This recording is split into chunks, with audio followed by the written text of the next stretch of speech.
I think that not the wave of the future, just the simple reality of the future is going to be when you count up the number of police personnel there are anywhere in the world, and then you do the count of what are the number of private security people there are, you're going to see that there are way more private security people than there are law enforcement people. And in the post 9/11 era, when it's about if you see something, say something, it's about eyes and ears, it's about more than just who's coming through the front door and am I checking, but about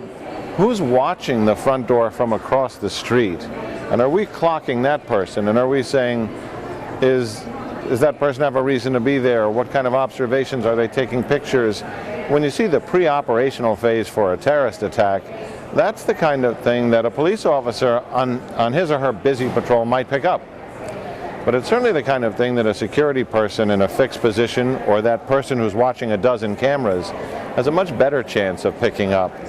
And that is why, on the level of being first-line intelligence for law enforcement, first-line observation team for law enforcement, if you will, and having the technology that, even if they figure it out after the fact, being able to go backwards through digital pictures, access computer records,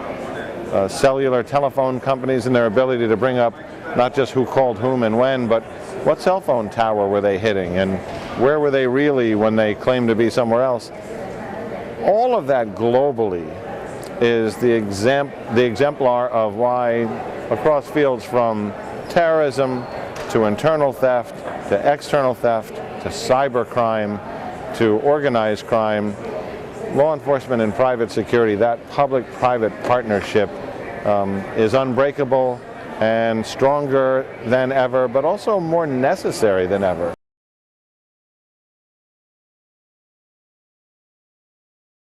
And I went from being a journalist covering law enforcement and security to being the Deputy Commissioner of the NYPD, but then later the Deputy Chief of the LAPD for Counterterrorism and Intelligence. And it was in that job that I really realized we needed to reach out and be much more engaged with the private security world because of their sweeping resources, because of the numerous people they had, and because basically they were the targets that we were supposed to be protecting. We couldn't protect those targets without private security and that partnership. In the FBI, it went beyond the physical threat. It went into the cyber arena, the arena of foreign counterintelligence, a threat of stealing our most valuable secrets, whether they were military, but also business, research and development. And then later, in the Director of National Intelligence, when you really looked at the threats to infrastructure, the idea of a cyber war between countries, or the idea of the surrogate war between cyber criminals and corporate targets, you really got a global sense that this is a much more sophisticated game of cops and robbers than I ever anticipated 30 years ago covering murders and robberies in the streets of New York. I think the developments are happening faster than government is able to react to them. I think government is an institution that can respond to an instant crisis instantly,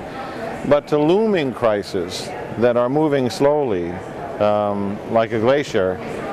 but every time you look out, it's closer and closer, it's bigger and bigger. That's where corporate America, in fact the corporate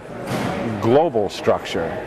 is much more flexible, much more adept, much more adaptive, and government benefits from that.